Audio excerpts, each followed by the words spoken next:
The sound woke me before the impact did. A deep, unnatural crunch echoed down the street, followed by the hiss of steam and the pop of something rupturing under pressure.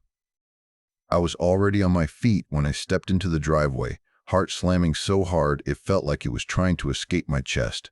My trash can was standing exactly where I had placed it. 10 feet away, a white Lexus sat destroyed. The hood was folded inward like it had hit a brick wall. Airbags hung limp inside the cabin, dust drifting out through the open door. The engine ticked as it cooled, releasing a sharp chemical smell that mixed with burnt rubber and the faint, sour rot of garbage that had haunted my driveway for weeks. Doors began opening up and down the street. Neighbors stepped out in pajamas and slippers, phones already raised, eyes wide. No one said anything at first. They didn't have to. Then she started screaming. She staggered out of the Lexus, pointing at me, at the trash can, at the ground itself, shouting that I had set her up, that this was illegal, that I'd planned it. Her voice jumped from insurance threats to police threats to foreclosure threats without ever stopping to breathe. Sirens wailed somewhere in the distance. I stood there shaking, not from fear, but from the sudden clarity of it all. I was just a widowed father who had moved here for quiet mornings and safe routines for my kid. I wanted a place where nothing happened. Instead, I was staring at the end of something that had been happening to me every Tuesday for weeks. I had no idea this crash was about to expose everything she'd been hiding. If you want to hear more true stories like this, make sure you hit that subscribe button to HOA Update. And tell me in the comments, where are you watching from? When I moved into Willowbrook Estates, it felt like a second chance I didn't expect to get.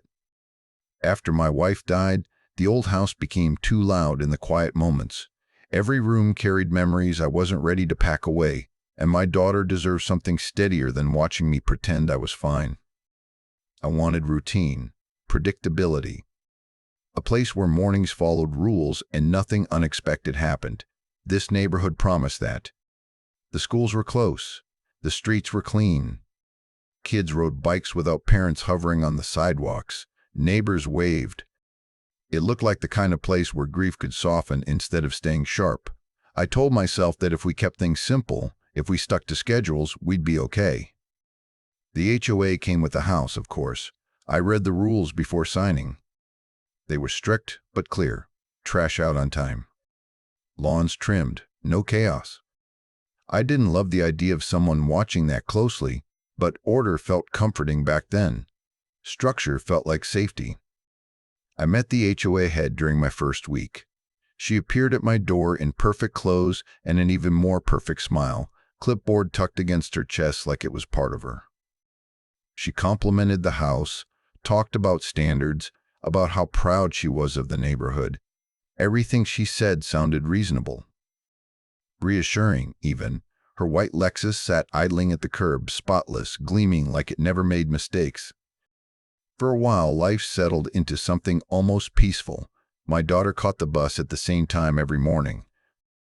I left early for work and came home tired but steady. Trash day came and went. Nothing happened. That normalcy did more for us than any therapy ever could. Then one Tuesday morning, I walked outside and found my trash can tipped over. Coffee grounds were scattered across the driveway. Old packaging stuck to the concrete. The smell hit hard and fast. I sighed, chalked it up to the wind, and cleaned it before work.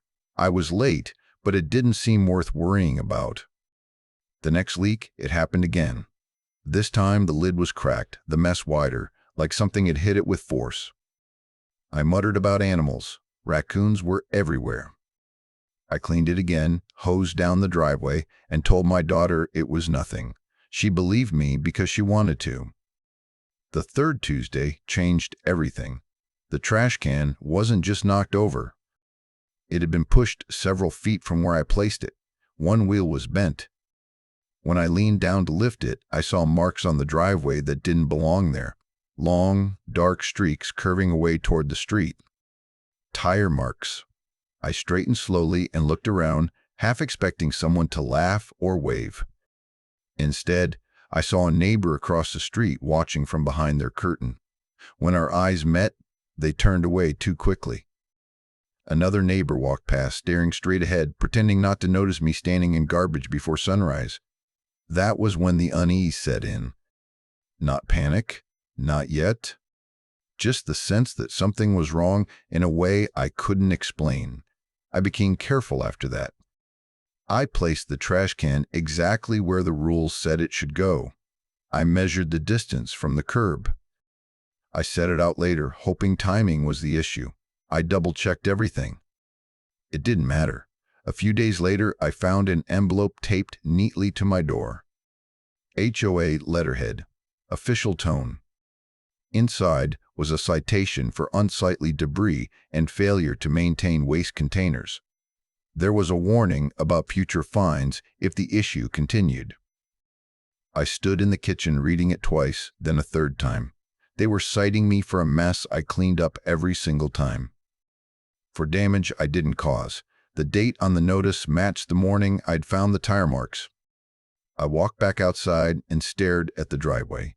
Clean now. No trash, no mess. Just faint curved lines I couldn't scrub away. That was when I realized this wasn't random. It wasn't weather, it wasn't animals. Someone was watching. Someone was timing it. Someone was counting on me staying quiet, and whoever it was didn't expect me to start paying attention. I decided to talk to her before I did anything else, not because I thought she was innocent, but because I needed to know how bold she was willing to be to my face. I caught her one afternoon as she stepped out of her Lexus, heels clicking against the pavement, clipboard tucked neatly under her arm. I kept my voice calm. Friendly even. I told her I was having repeated trouble on trash days. I mentioned the messes, the damage, the tire marks. I didn't accuse her. I didn't hint. I just asked if she'd noticed anything unusual on the street. She smiled immediately. It was smooth. Practiced. The kind of smile meant to end a conversation before it really started. She suggested maybe I was placing the trash can too close to the curb. Maybe the lid wasn't secure enough. She mentioned wildlife, weather. Then, still smiling, she reminded me that regardless of cause, repeated messes were still violations. Her tone never sharpened, but the message was clear. If the problem continued, fines would follow. I walked away unsettled, but still clinging to the idea that this was a misunderstanding. That people in charge didn't really do things like this on purpose. I wanted to believe that. The next Tuesday destroyed that belief. I woke up before my alarm, that same unease pulling me out of sleep. When I stepped outside, my trash can was barely recognizable. The plastic was split down one side, garbage smeared across the driveway as if something heavy had plowed straight through it. The smell was overwhelming, and cutting through it all were fresh tire marks, darker and deeper than before. This time, I didn't clean it right away. I stood there shaking, staring at the street, trying to make sense of how far this had gone. And then I saw the white Lexus at the end of the block, slowing just enough for the driver to glance toward my driveway before continuing on like nothing had happened. That was the moment something hardened in me. I installed a camera that same afternoon, nothing dramatic. Just a basic security camera angled toward the driveway and curb. I tested it, adjusted it, made sure it caught everything without drawing attention. I didn't tell anyone what it was for. I didn't want witnesses yet. I wanted proof. The following Tuesday, I barely slept. When I reviewed the footage later that morning, my stomach dropped. Her Lexus rolled into frame before sunrise, slowing as it approached my house. The front wheels angled toward the curb. Then she stopped, reversed, and slammed straight into the trash can. She pulled forward, paused, and hit it again. After that, she sat there for a moment, engine idling, completely still. Not shocked, not startled. Satisfied. Then she drove away. I replayed the footage over and over, hoping I'd see something I missed, some detail that made this less deliberate. There wasn't one, Every movement was controlled, calm, practiced. This wasn't recklessness, it was routine. From that point on, I documented everything: dates, times, screenshots, copies of emails. I backed the footage up in 3 places. I kept notes on how long cleanup took, how often it made me late for work, how many mornings my daughter lingered by her bedroom door listening for cars instead of birds. She started leaving early on Tuesdays, finding excuses to beat the bus. I didn't call her out on it. I understood exactly why she didn't want to see the driveway anymore. My job started to notice. One morning, after another delayed cleanup, my boss pulled me aside. He wasn't unkind, just concerned. I was distracted. Late, not myself. I promised it wouldn't keep happening, even though I had no idea how to stop it yet. The HOA notices escalated right alongside everything else. Emails went out to the entire neighborhood about sanitation standards and chronic violations. My address wasn't named, but it didn't need to be. Warnings appeared on my door more frequently. The language shifted from reminders to consequences. From "please comply" to "further action may be taken." When I replied with documentation, I got carefully worded responses that said nothing and admitted less. When I requested a meeting, it was postponed. When I finally got time on the agenda at an HOA meeting, I barely made it through my opening sentence before she shut me down. She said I was off topic. She cited time limits. She talked over me until my words disappeared into the room. A few neighbors stared at the table. Others avoided looking at me altogether. No one defended me. No one contradicted her. I walked out feeling smaller than I had walking in. The final blow came in the mail. A certified envelope arrived on a Friday afternoon. Inside was a stack of violations dated weeks back, fines listed neatly at the bottom. There was a paragraph outlining enforcement procedures, and buried in it was a phrase I'd never paid attention to before: lien eligibility. I stood in the kitchen holding that letter while my daughter did homework at the table behind me, the sound of her pencil scratching paper suddenly too loud. This wasn't about trash cans anymore. This wasn't about rules or order. This was about my house. Someone was trying to take it from me, one smashed Tuesday at a time. Once that letter arrived, everything accelerated. Not in obvious bursts, but in a steady, suffocating press that never let up. The notices started coming faster than I could respond to them. They didn't arrive one at a time anymore. They arrived together. Envelopes stacked on the kitchen table, corners overlapping, stamped deadlines bleeding into one another. I'd come home from work and find 3 more waiting. Then 2 more the next morning. I stopped opening them right away because I already knew what they'd say. Violation, warning, escalation, further action. I read them all anyway. Some mentioned compliance.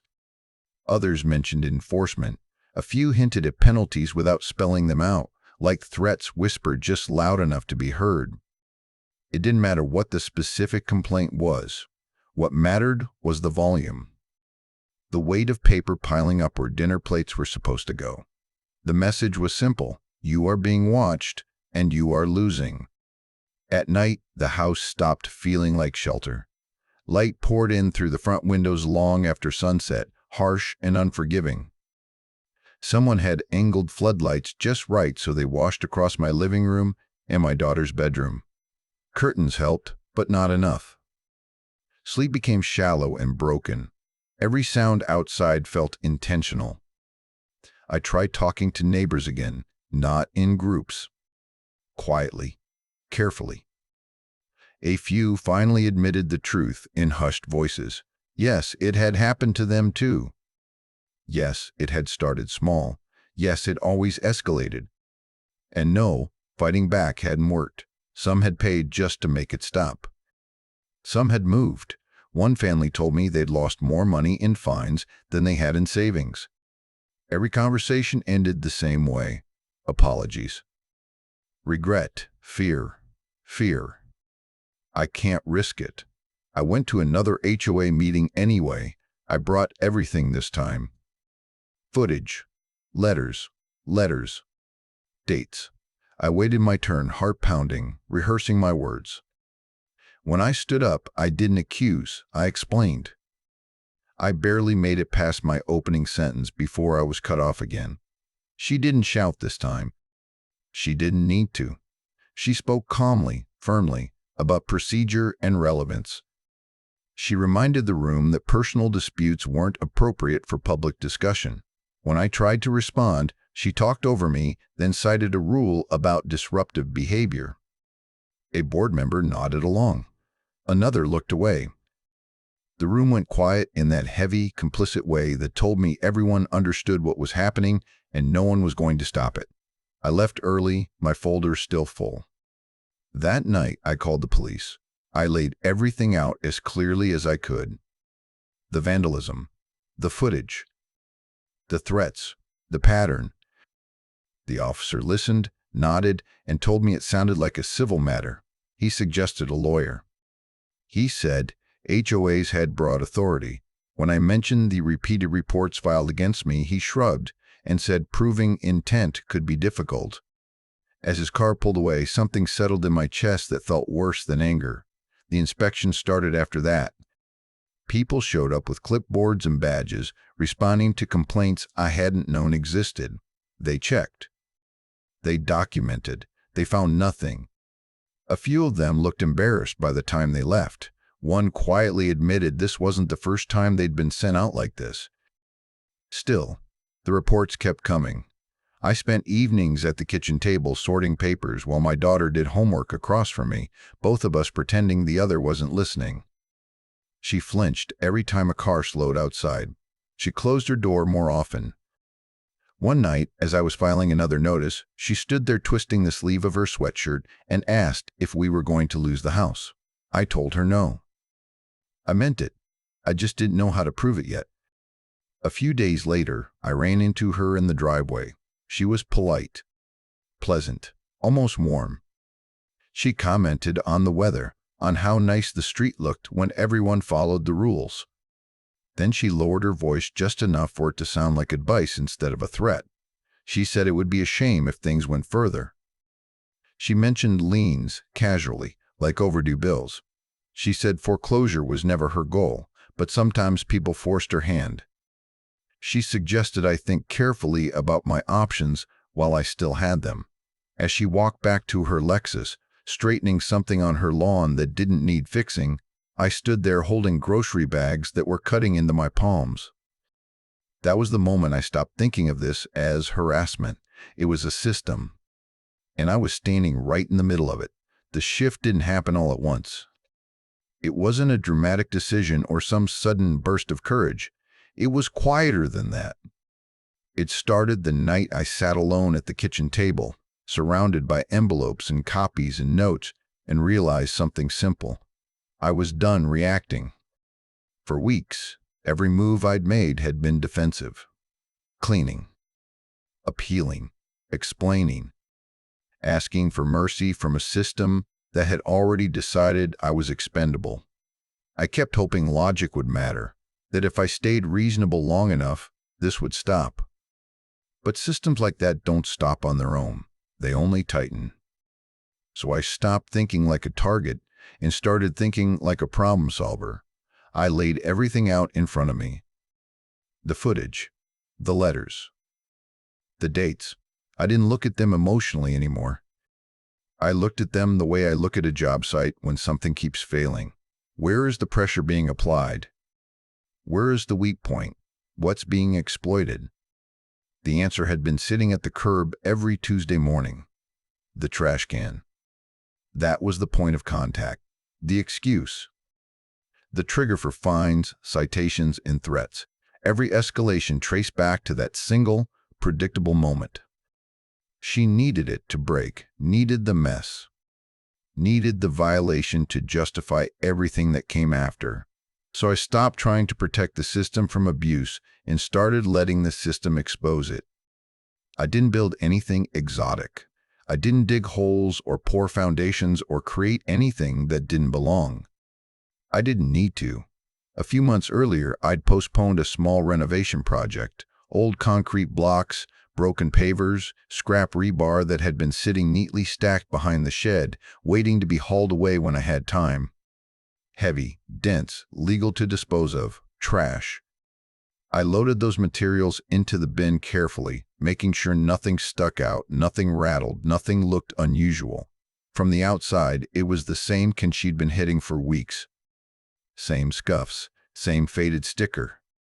Same position by the curb, exactly where the rules said it should be. If anyone asked, I was throwing things away. That was it. At the same time, I tightened everything else. I organized my documentation chronologically, printed copies, labeled folders, backups on drives I kept in different places.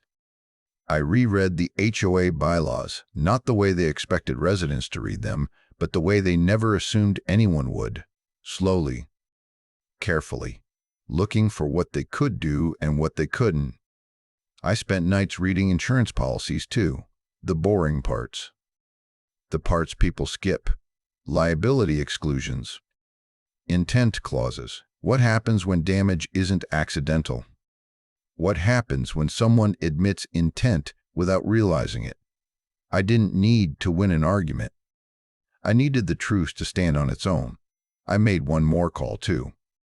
Not to a lawyer? Not yet. I called the police non-emergency line. I told them I'd had repeated vandalism tied to trash day. I told them there might be an incident the following Tuesday. I gave my address. I told them I had footage. I didn't ask for anyone to come out. I just made sure the situation was logged. The dispatcher thanked me and said they'd note it. That was enough. Meanwhile, she was unraveling. Her emails changed tone again. They were sharper now. Shorter, less polished. She wrote about accountability, about how neighborhoods only functioned when rules were enforced without exception, about how some residents thought they were above consequences. She started driving past my house more often, slowing, staring. Once, I caught her standing on her lawn late in the afternoon, adjusting decorations that were already perfectly aligned, stepping back, then moving them again. Her movements were quick, restless, like she couldn't stop herself. For the first time, she didn't look powerful. She looked afraid of losing control. At the next HOA meeting, she talked longer than usual, about enforcement, about making examples, about how defiance couldn't be tolerated. Her eyes found mine more than once, but she was daring me to react. I didn't.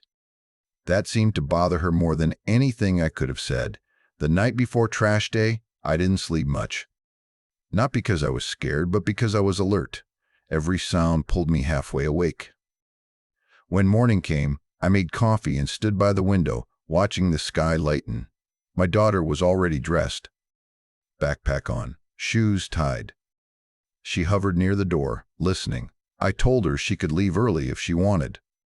She studied my face for a moment, then nodded and stepped outside without asking questions. I waited. The street woke up slowly. Birds.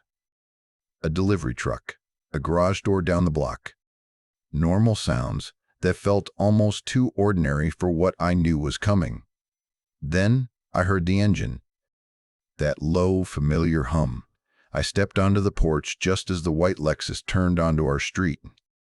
It moved at the same steady pace it always did, confident, unhurried, like nothing had ever gone wrong for her here. Curtains shifted, doors opened. Neighbors appeared in doorways and behind glass, phones already in their hands. No one spoke. No one warned her. She didn't slow. Tuesday had arrived, and for the first time since this started, I wasn't bracing for impact. I was ready for it. I didn't announce what I'd done. I didn't say a word to the HOA.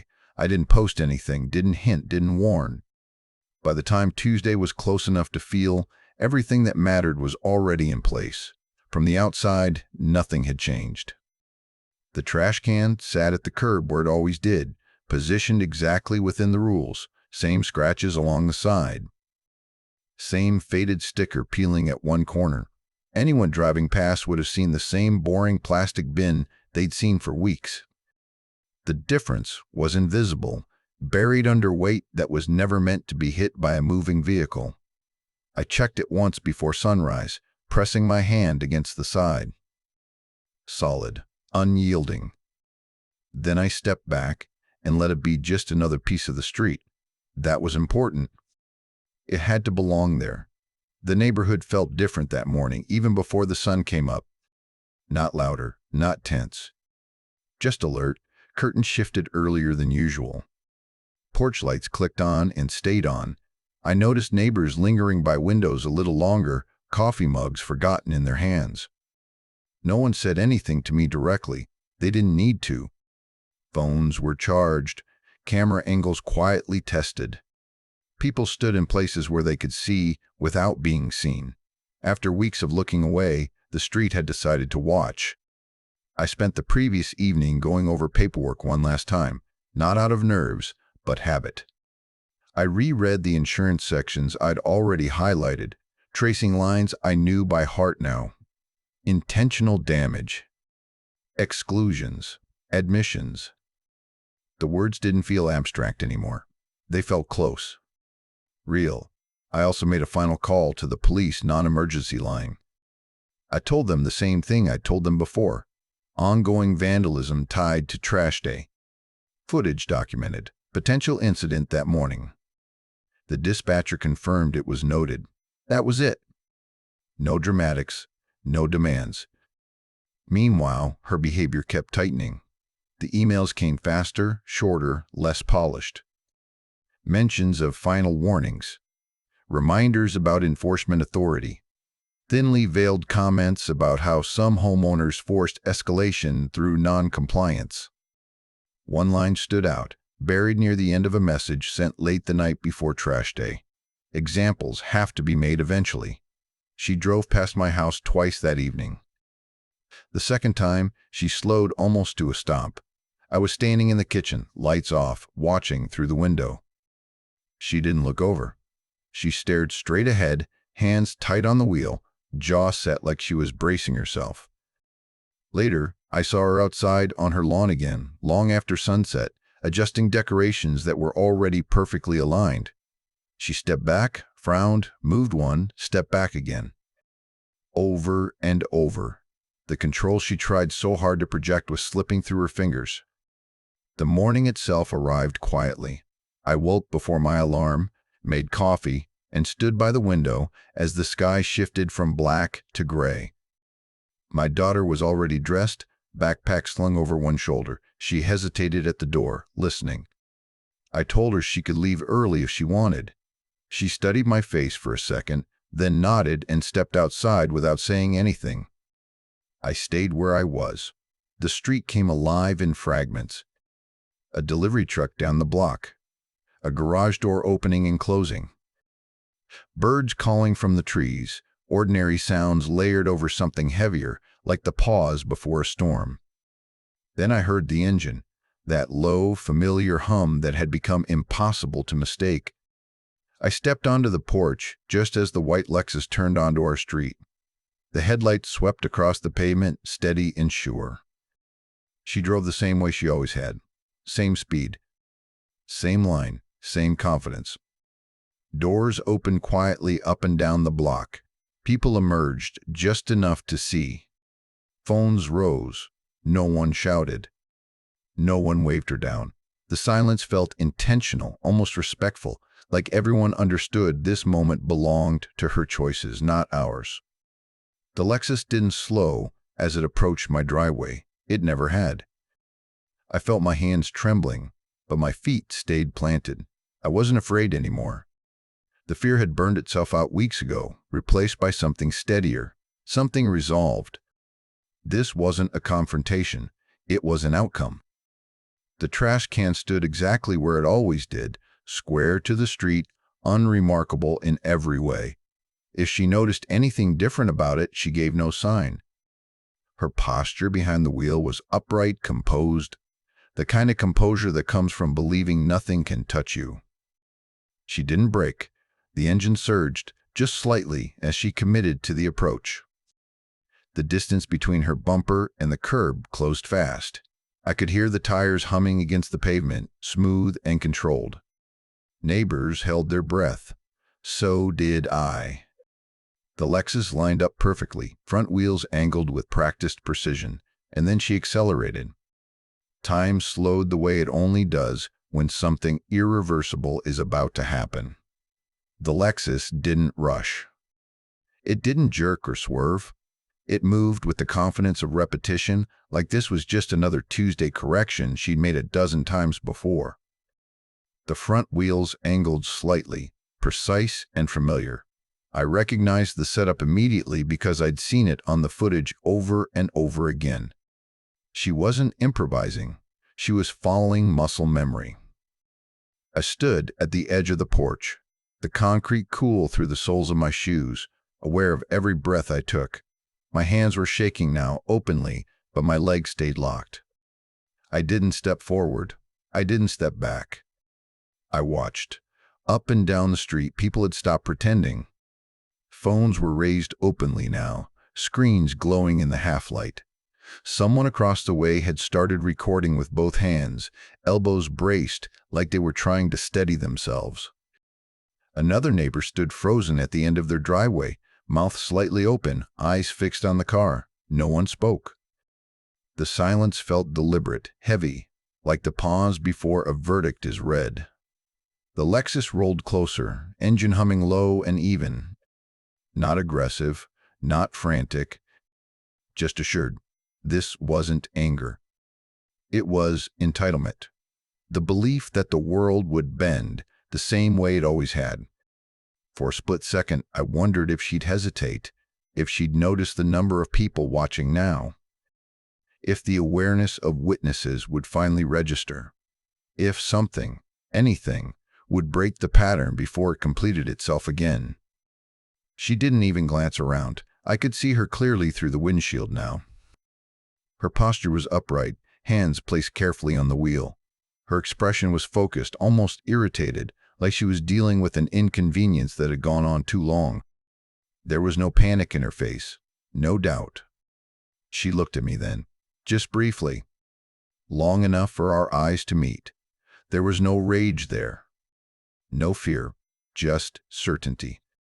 The kind that comes from never being challenged, from having every previous move rewarded with silence and compliance.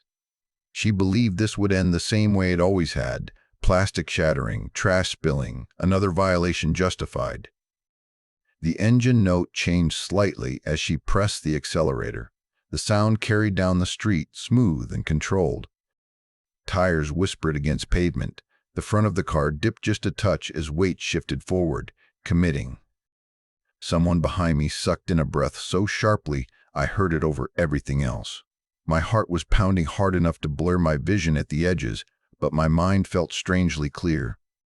I thought about every morning I'd stood in the cold cleaning garbage before work, about my daughter pretending not to see the mess, about the envelopes stacked on our table like evidence of a crime I hadn't committed, about how casually she'd talked about foreclosure, like it was a scheduling inconvenience instead of the destruction of a family. The Lexus was only a few yards away now. The trash can stood exactly where it always had, square to the street, lid closed, unremarkable. From a distance, it looked fragile, almost laughable. Just another piece of plastic waiting to be broken. I wondered, briefly, if she sensed anything was different. If there was some instinct, some flicker of awareness, that told her this time wouldn't go the way she expected. If that thought even had time to form before she dismissed it. She didn't slow. There was no squeal of brakes. No last-second correction. No moment of doubt. Just commitment. The engine surged, the distance collapsing in an instant. The hood lifted slightly as the car lunged forward, fully invested in the outcome she'd rehearsed week after week. Neighbors leaned forward without realizing it. Phones trembled in hands. Someone whispered her name, barely audible. I didn't move. The Lexus hits the trash can at full speed. The sound was nothing like the hollow crack I'd grown used to hearing. It was a deep, violent thud metal slamming into something that refused to give. The Lexus lurched as if it had hit a wall that didn't belong there. The front end folded inward with a brutal crunch, glass bursting outward as the airbags detonated in a chalky white bloom. Steam hissed up from under the hood, carrying the sharp smell of hot metal and chemicals into the morning air.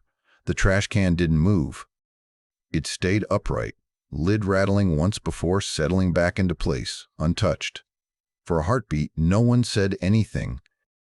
The street froze in a way that felt unreal, like even the birds had gone quiet. Then she screamed.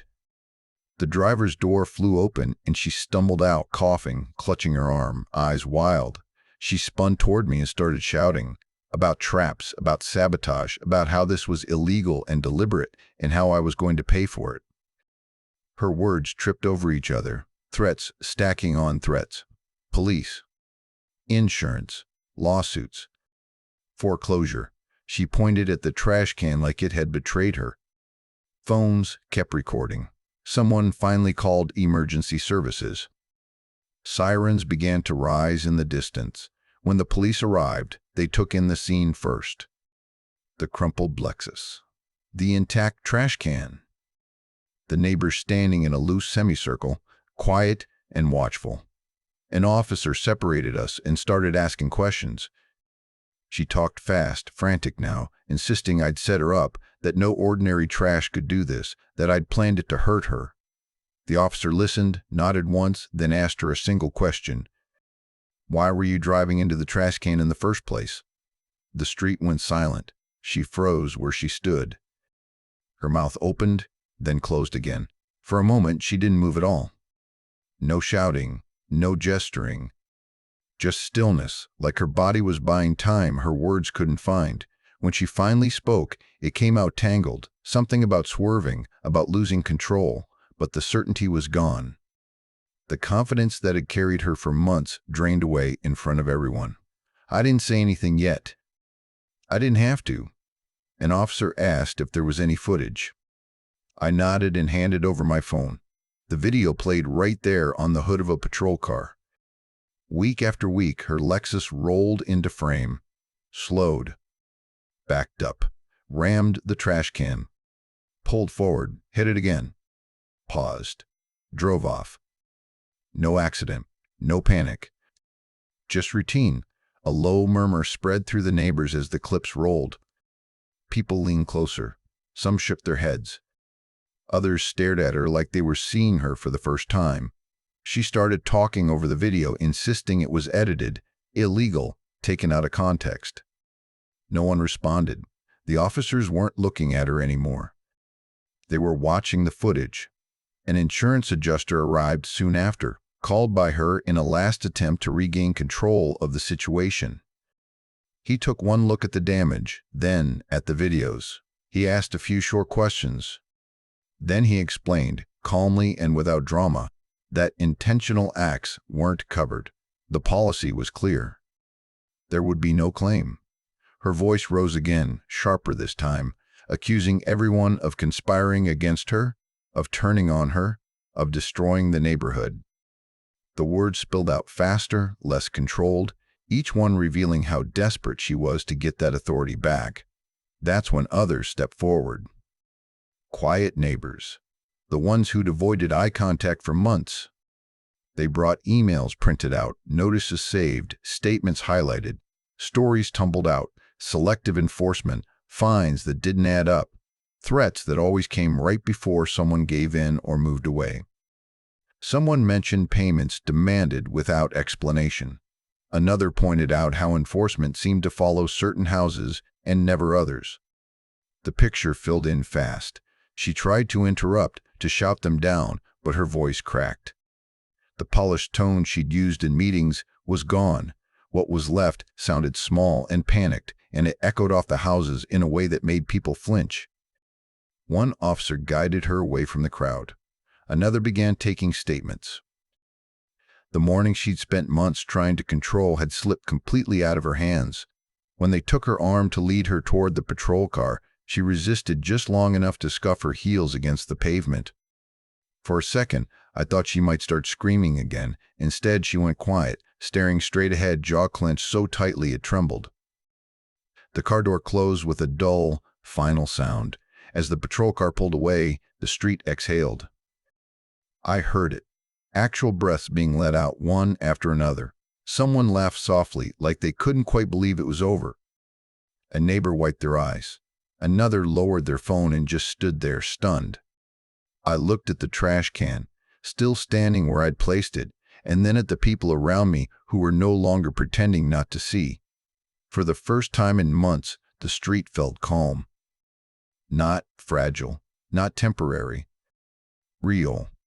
The weeks after the crash passed quietly, almost cautiously, like the neighborhood was learning how to exist without tension for the first time in years. There were meetings, but they were different now, shorter, calmer, no raised voices. An outside audit was announced. Temporary leadership stepped in. Then permanent changes followed. The person who had dominated every conversation, every rule, every threat was removed completely. No suspension, no quiet return. Her name disappeared from emails and notices, and with it went the feeling that any small mistake could cost you your home. The street changed in small ways first. People lingered outside a little longer. Conversations stretched past polite nods. Neighbors who had once slipped inside when they saw me coming stopped to talk instead. No one made speeches about what had happened. No one needed to. The absence of fear did all the explaining. My daughter noticed it before I did. The next Tuesday, she didn't rush out the door. She made her breakfast slowly. She tied her shoes at the table instead of standing by the door listening for engines. When she finally stepped outside, she glanced at the curb once, then walked to the bus stop without hurrying. The trash can sat there untouched. No crash, no cleanup. No citation waiting by the door. Tuesday mornings became boring again, and I didn't realize how much I'd missed boring until it came back.